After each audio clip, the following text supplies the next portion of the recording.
Welcome back, everyone.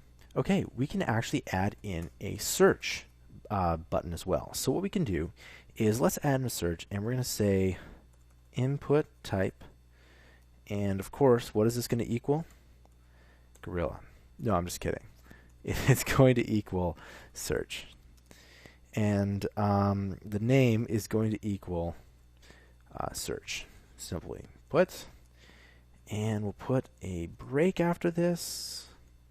Nothing too special, but as you can see, there's a search button here, and it doesn't quite come out the way we want it to. And but basically, that's a search thing. Now, this is really important that whatever your search is that you want to make sure that you name it correctly. Because again, you can go ahead and take that differently. You can take that and then use it the way you want. Now, let's just do one other thing. Let's add in an H3 up here, and we're going to call this our awesome form. Okay, of course, close off the tag, and there we go. That looks just a little bit better now, doesn't it?